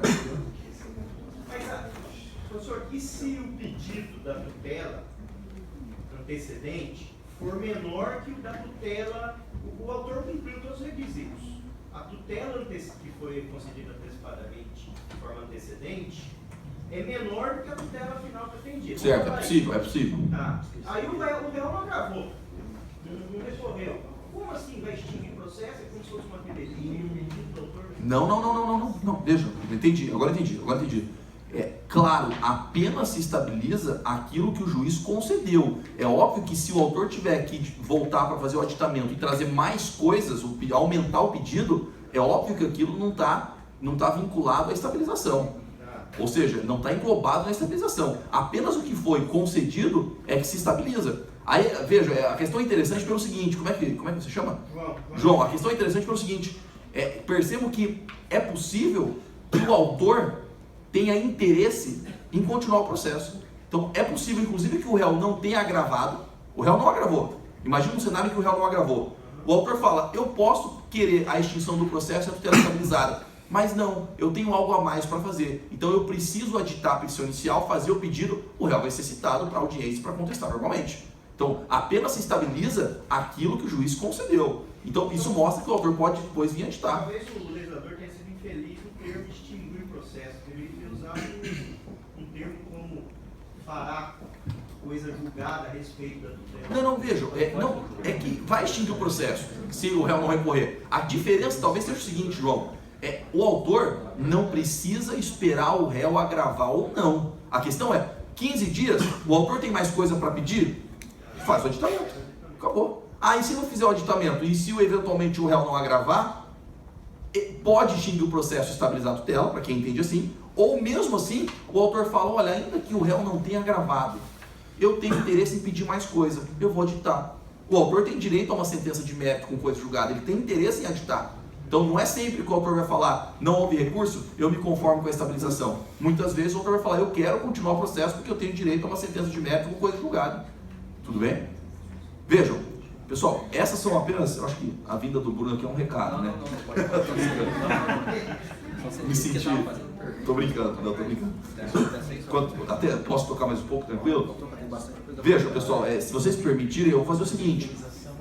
Mais uma outra discussão que eu queria levantar sobre estabilização, e eu ainda quero rapidamente, bem rapidamente mesmo, passar sobre a tutela de evidência, que eu acho um tema relevantíssimo, inclusive do ponto de vista prático para advogado usar isso. Então, mais uma outra discussão sobre estabilização e a gente fala da tutela de evidência. Então percebam que são várias as polêmicas, desde a dupla omissão, se é apenas um recurso. A questão em termos de estabilização ainda, uma frase resolve várias polêmicas. Não se esqueçam do seguinte: apenas e tão somente a tutela provisória de urgência antecipada, antecedente que estabiliza. Só isso. Vejam, porque há discussão no sentido de que, e a concessão de uma tutela cautelar se estabiliza? Não. E se for uma tutela antecipada incidental? O juiz deu uma decisão imediata, mas com o processo em andamento já. O que a gente sempre fez, a gente faz uma petição de 20 laudas, pede tutela antecipada, o juiz concede, o réu não recorre. Não acontece nada. Normal, vai contestar depois. Apenas se o autor se valer daquele instituto novo chamado tutela antecipada antecedente e o réu não recorrer, é que fala estabilização. Tutela de evidência não se estabiliza, cautelar não se estabiliza, se for incidental não se estabiliza. Isso é bom até, é um alento, porque são várias polêmicas, mas no fundo, se a gente parar para pensar, vão ser polêmicas gigantescas em torno de uma situação de 1% dos casos, talvez. Isso é bom. É bom porque é muita polêmica. Se fosse para tudo, ia ser absolutamente problemático. Agora, pessoal, sobre estabilização tem uma última polêmica que eu reputo a pior de todas.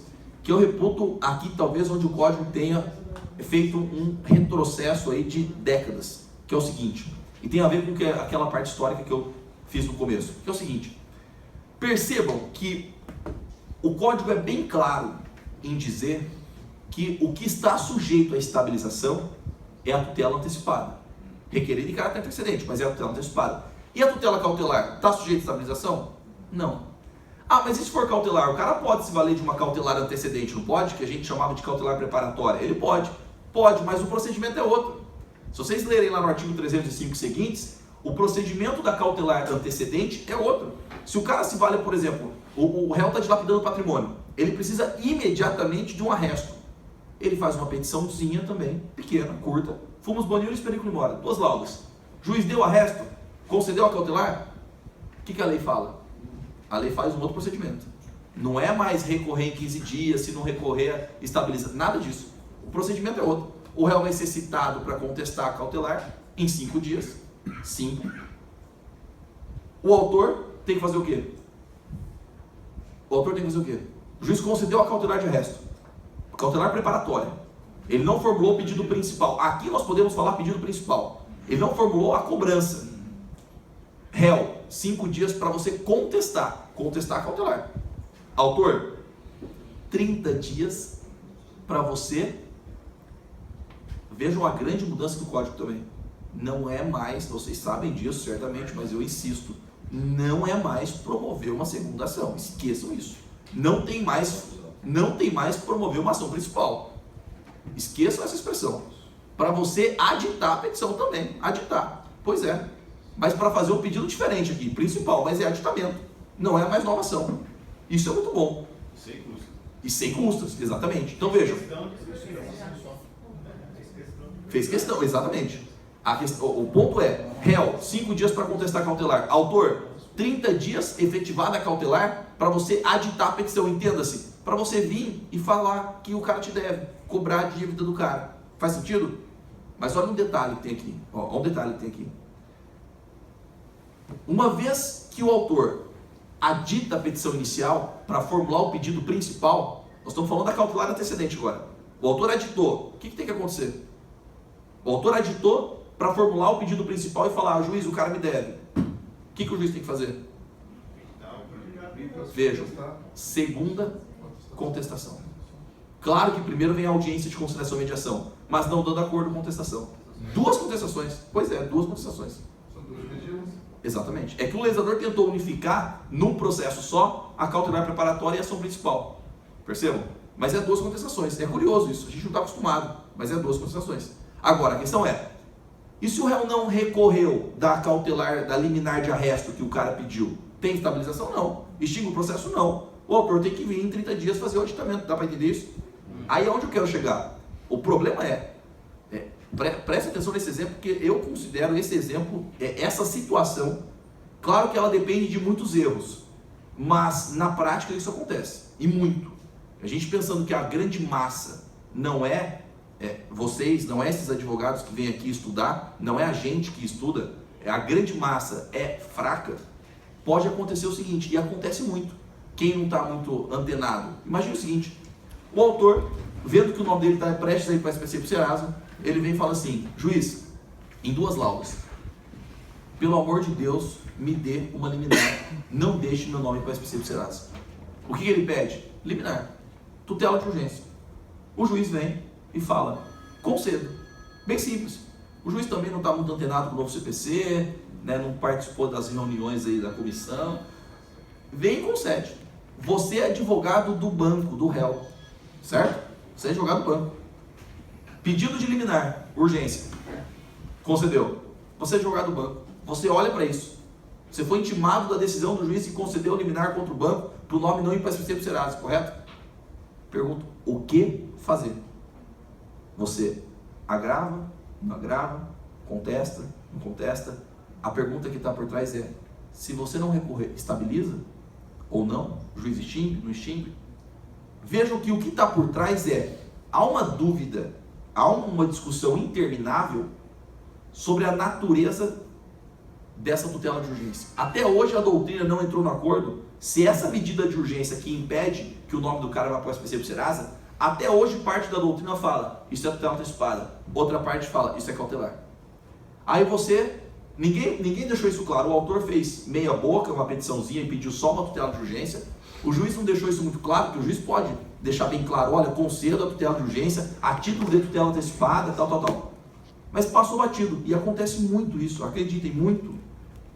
Você é advogado do réu. Dá para vocês perceberem que é fundamental vocês terem que saber se isso é tutela antecipada ou cautelar? Se você é advogado do banco e estudou por parte da doutrina que sempre falou que isso é cautelar, você fala, não quero discutir se o nome do cara vai para a SPC do Serasa, não vou recorrer. Normal, não vou recorrer. Eu quero contestar cautelar, mas não vou recorrer. Aí passa o prazo. O juiz vem e fala, extingue o processo, tutela antecipada estabilizada. Você é advogado do banco fala, pô, mas como assim? Tutela antecipada estabilizada? Não, isso não estabiliza, isso é cautelar. Aí você vai fazer o quê? O que você, advogado, vai fazer contra a decisão do juiz que extinguiu o processo e estabilizou a tutela? Recorrer, não é? Que recurso? Apelação. Qual é o objeto da sua apelação? O que você vai falar na apelação? Isso não é tutela antecipada, isso é cautelar. Pronto, né? Como diria o bingo, né? É uma discussão que o legislador ressuscita, estava enterrada há décadas. Há décadas que o código estava tentando acabar com isso. Justamente porque ele bifurcou os procedimentos. Exato. E aí, veja, aí eu volto exatamente na introdução. Por que isso acontece? Porque num determinado momento, embora ele tenha, o legislador, tentado unificar os requisitos, há um determinado momento em que ele diferencia. Se for tutela antecipada é isso, se for cautelar é aquilo. Pois é, tem razão. Mas, e se eu tiver dúvida se é tutela antecipada ou cautelar? E há zonas cinzentas entre as tutelas de urgência, que a gente até hoje não sabe se é tutela antecipada ou cautelar. Quer dizer que nós vamos voltar a ter recursos do tribunal, parados há anos, para discutir a natureza do pronunciamento, é isso? Se é tutela antecipada ou cautelar? É isso. Só um minutinho. Aí seria o pedido de anulação, por exemplo, para não dar supressão de instância, para poder voltar para a primeira instância, é isso? Isso, né? Seria um erro procedendo aí mesmo. A apelação para falar, está errado, o tribunal, o juiz não poderia ter extinguido, isso se trata de uma cautelar, anule, volte e mande ele citar eu para contestar a cautelar. Esse é o pedido. Mas veja que essa apelação pode demorar 3 anos. A apelação com o único objetivo de discutir uma questão processual, não está discutindo o bem da vida ali, se tem direito ou não, só a natureza do pronunciamento. Pô, mas voltou isso, é isso? Isso tinha parado lá na década de 90, de certa maneira. Voltou? Pois é. Há quem diga que é a pior parte do código isso. Quando você cautelar a antecipação de tutela, no final você quer um provimento antecipado. Isso, exato. Exato. É semântica esse assunto. Você quer, Eu exato. fiz um curso que o professor falou isso. Eles confundem as duas coisas. Pois é. Não, no fundo, você quer um provimento de urgência. Juiz, eu quero que você me dê isso. Não interessa o nome. Isso é cautelar ou antecipatório? Mas aí vem o contraponto para a Mas gente para ir isso fechando. você tinha que ter estabilização das duas. Ótimo. Senão Esse é o seria, ponto. Esse é o ponto que eu quero fechar. De qualquer forma, você ia entrar nesse contraponto uma hora ou outra. Esse é o ponto. A pergunta é, tá, mas então quer dizer que a solução é, por que não prever estabilização para as duas e não bifurcar? Acabaria o problema? Ou não? Aí vem o contraponto. É porque a cautelar no intuito você vai. Daria para estabilizar uma cautelar? Tem sentido deixar a picanha ad eterno no freezer, por exemplo? A cautelar não dá para estabilizar. No fundo, a discussão, vejam, não é a diferença antecipada e cautelar. É que há situações em que não dá para saber se a tutela antecipada ou se é cautelar. Perceba? O grande problema está na estabilização, porque parece que o legislador quis fazer um test drive com essa estabilização. Porque ele limitou só a tutela antecipada antecedente, não colocou, por exemplo, essa possibilidade na tutela de evidência, em que você também tem uma verossimilhança. Concordo. Então, assim, não tem sentido, né? Ainda na Isso. nossa sistemática essa estabilização tal como ela foi colocada. Foi fazer um test drive aqui no Brasil, porque, né, de certa maneira já até existe nos ordenamentos estrangeiros, né? Funciona tão bem. Então, foi uma importação lá da Itália, da França, em que há um estudo sobre isso, tal, trouxe para o Brasil, mas realmente é uma situação, vejam, nebulosa, que há várias dúvidas sobre isso. Então vejam nesse caso, você é advogado do banco, você pode ser surpreendido com uma decisão do juiz que extingue o processo, estabiliza quando você achava que aquilo era cautelar. E você estava sossegado, não preciso recorrer. Pois é, agora você vai ter que apelar para o tribunal para falar que o juiz errou na natureza do provimento. As cautelas tem que agravar, contestar. Aí, Ney, eu ia perguntar isso. Então, o que você faz na dúvida? Agrava. E contesta, hein? Exato. Então, na dúvida, o que você faz? Porque a conta não Agrava. atrapalha. Quer dizer que, vejam, há vários momentos em que a gente está falando, na dúvida, agrava. É isso que um sistema de justiça civil tem que fazer? É absurdo. Muitas situações você poderia resolver uma mera petição, pela insegurança você vai ter que fazer um recurso, porque você não vai conseguir resolver. O recurso pagando Esse é o problema. É claro que advogados, né, advogados que estudam aqui, e sem... Se tivesse um despacho assim, que no juiz nos pareça, se a tutela antecipada preparatória que estabiliza, você eliminar, eu como advogado do banco, que já fui, embargar de declaração. Isso, eu ia falar isso. Embargar de declaração, há uma omissão em relação a você não esclareceu se isso é eliminar, se isso é clandestinência. Tudo bem que às vezes não ia adiantar nada. E falar, rejeito, não tem opção. Ele não tem opção, Concordo. Não, estrategicamente, eu acho muito interessante os embargos. Embora, vejam, do ponto de vista científico e técnico, nós teríamos que revisitar o interesse para fim de embargos. Porque rigorosamente, do ponto de vista tradicional, isso não é opção aqui. Isso, na verdade, quer esclarecer um ponto. Mas não uma obscuridade. Uma contradição. Talvez obscuridade. Contradição e omissão, do ponto de vista tradicional, que a doutrina fala, não há. Mas a obscuridade é a que mais se encaixa. Mas mesmo assim, vejo que a gente ia ter que refletir sobre interesse recursal para fins de embargos, né? Então, eu tenho interesse em recorrer só para você sanar essa dúvida aqui. Mas a questão é... Só um parênteses que é um negócio interessante o código jogar tanto todo mundo para agravo de instrumento, e aí em outras situações em que existe claramente um risco, Perfeito, Thiago. não pode ficar fora do rol. Thiago, é irretocável. Esse é o ponto, né? Vejam que o código ele não se decide. Você está fomentando o recurso, mas ao mesmo tempo você traz no 1015 um rol taxativo de agravo. E detalhe, para restringir. E esquece da decisão sobre competência, esquece de outras decisões importantes, é isso? O grupo que fez a tutela. Não foi o grupo. Foi o grupo. Conversaram, né? É o Frankenstein. Faltou o pessoal tomar chopp junto, né? Faltou. Mas vejam que quando vocês na prática se depararem com a estabilização da tela antecipada, pessoal, tomem cuidado. Há várias armadilhas. Qualquer precaução aí, né, toda precaução é pouca, tá? Então vale a pena tomar cuidado quando se fala de estabilização. E por fim, né, passado pela estabilização da tela antecipada, eu só queria trazer uma nota final sobre a tutela de evidência, porque eu considero, aqui sim, um dos institutos, se bem usados, um dos que tem um potencial de causar uma grande mudança no processo civil. Vejam, a tutela de evidência não é novidade no Código. Nós sempre tivemos, mas nós já tínhamos tutela de evidência no Código de Advogado. Só que não era usado, o advogado não costuma usar tutela de evidência. Quais eram as hipóteses de tutela de evidência que nós tínhamos no CPC de 73? 2.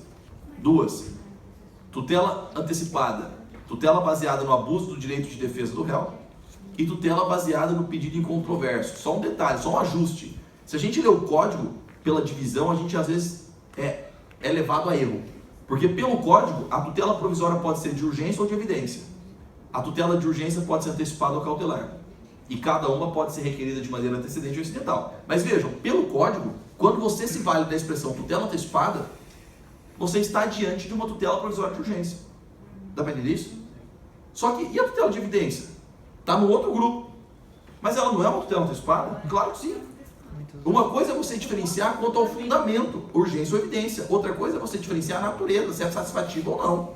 Então, no fundo, quando a gente coloca tutela de evidência, a gente pode colocar um tracinho aí pensando no esquema, Brunão, um tracinho falando tutela antecipada. A tutela de evidência é sempre antecipada.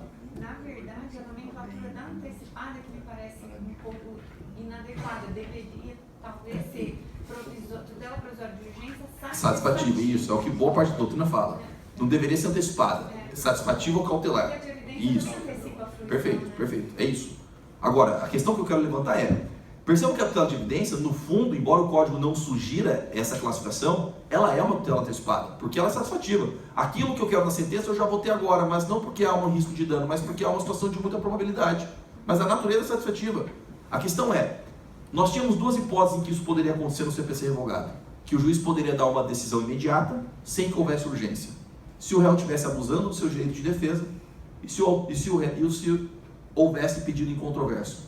O autor fizesse pedido de A e B, danos materiais e morais, o réu contestasse apenas os danos morais, e um deles, danos materiais, por exemplo, ficasse incontroverso.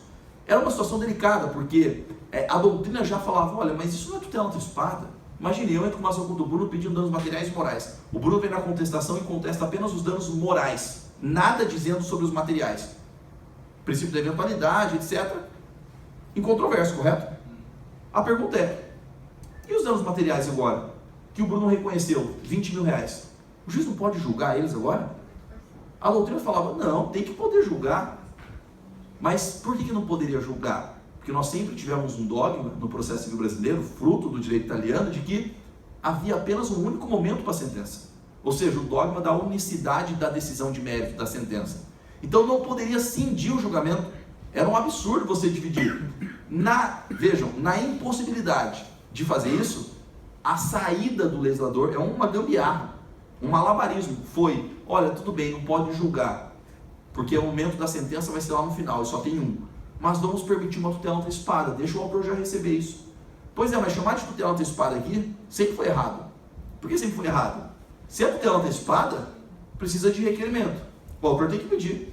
Pô, mas não precisa o autor pedir. Está em controverso, o juiz vai julgar. Também, né? Exato, satisfativo também aqui.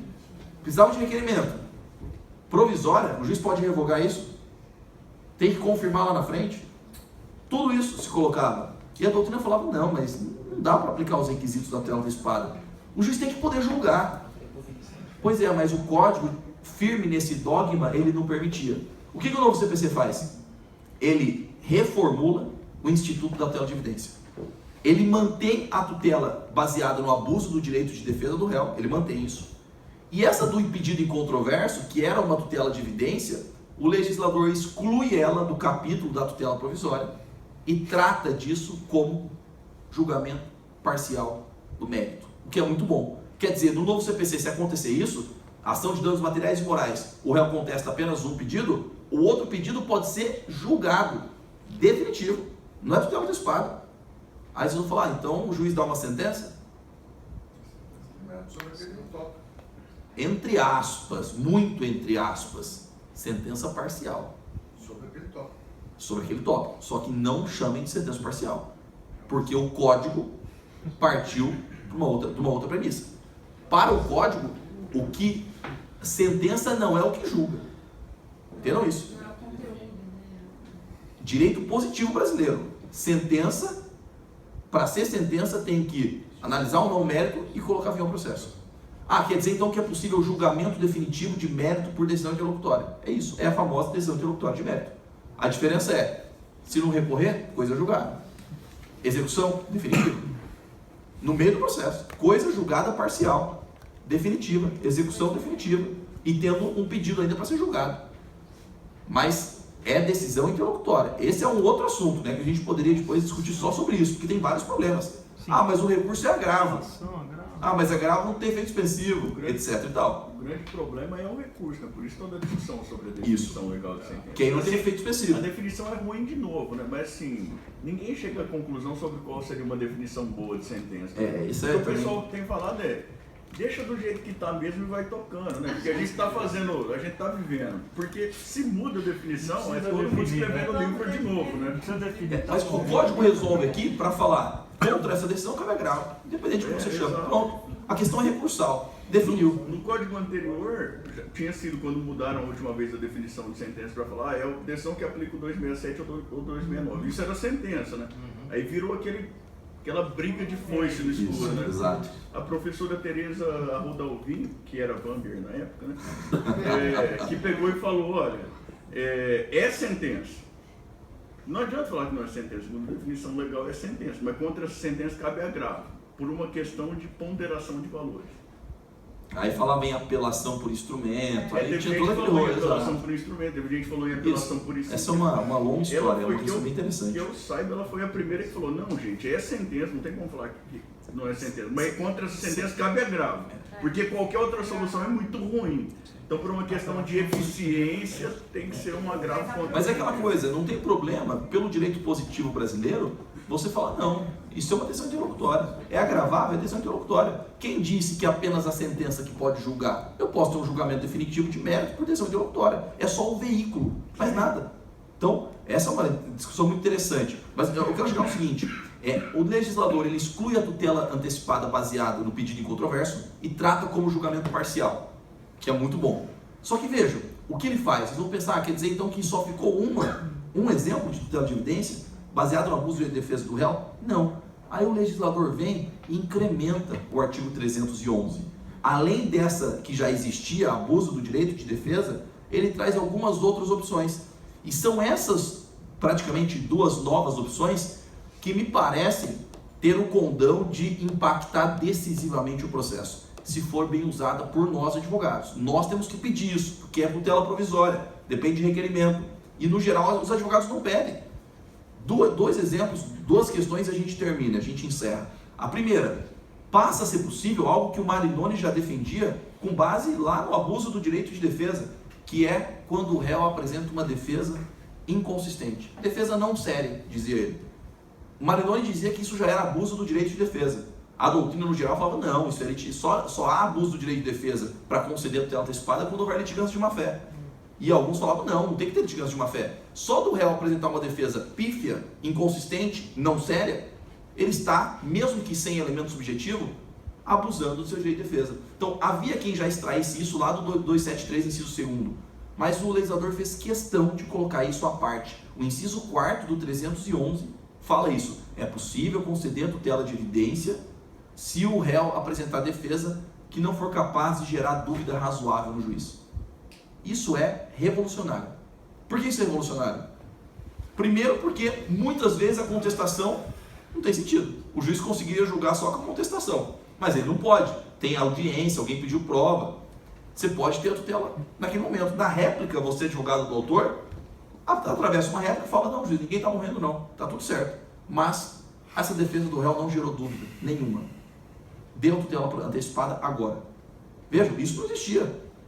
Porque predominava a ideia de que para ter abuso do direito tem que ter litigância de má-fé. Aí eu pergunto, você entra com uma ação cobrando lá R$200 mil do réu, junta um monte de prova, o réu vem em uma lauda e fala assim, primeiro, nunca vi o autor, se vi, não devo, se devo, já paguei, e se não paguei, prescreveu. Em uma lauda ele fala isso. Ele pode fazer isso na contestação, o réu? Pode fazer isso? Pode, não pode? O princípio da eventualidade, tem que trazer tudo aquilo, mesmo que seja contraditório, pode. Eu posso dizer que ele está litigando de má-fé? Só por isso não. Só por isso não. Ele pode fazer isso. Ele pode trazer teses contraditórias na defesa, não pode? Não dá litigância de má-fé, mas é uma defesa não séria.